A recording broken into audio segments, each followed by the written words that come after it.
about ores. As we discussed about ore, now we'll see some examples of ore. For example, you have bauxite. Bauxite is a ore. From this ore we are extracting aluminium. The formula of bauxite is Al2O3 2H2O. So here you can see that from this bauxite we are extracting aluminium. So here oxides are there along with some water.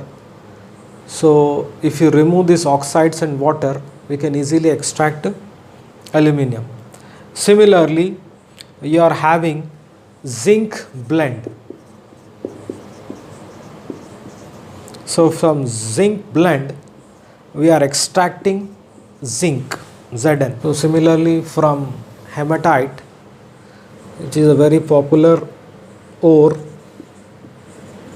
hematite. From hematite we are extracting iron. The formula of hematite is Fe2O3. So similarly you are having cinnabar. Cinnabar is a ore. From this cinnabar we are extracting Hg, that is your mercury. So the symbol of this cinnabar is Hgs.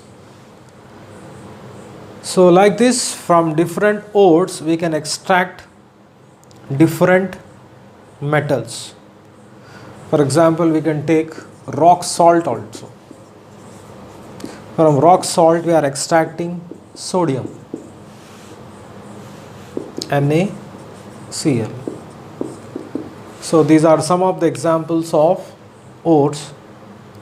So going on to the next important topic, we'll discuss about reactivity series.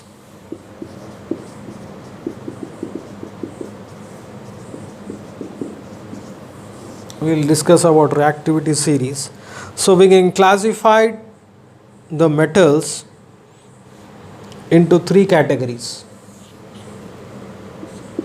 First one is the metals which are high reactivity, moderate reactivity and low reactivity. So when we take the example of high reactive metals, for example we are having potassium, sodium, calcium, magnesium, aluminium.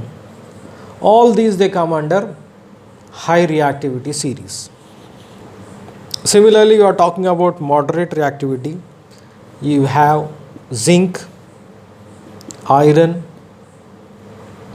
lead, copper. And if you are talking about low reactivity, we have mercury, silver, platinum and gold.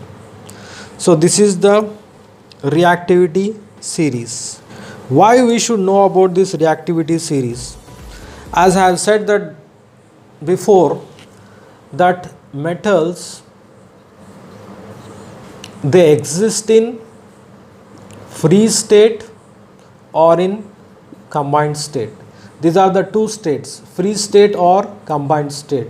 So if you know that if the metals are in combined state, so you can easily extract the metals if you know the type of activity series. So that's why we have classified the metals into these types based on reactivity. We arrange metals. This thing is very important, in descending order.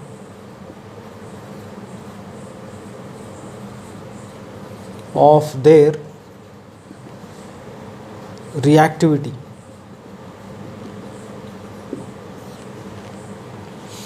Yeah, that means supposing metals are there,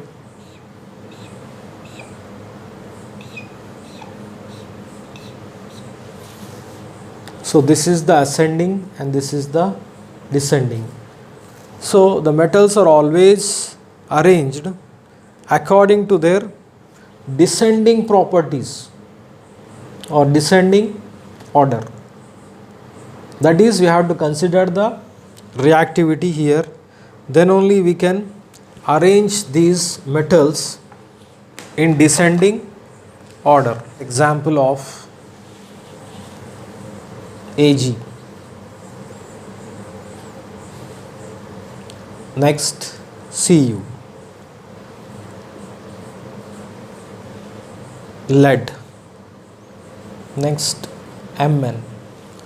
Next, Fe. Similarly, zinc. Similarly, Al, aluminium, magnesium.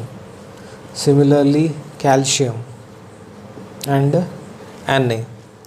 So this is the arrangement of metals according to their order of their reactivity.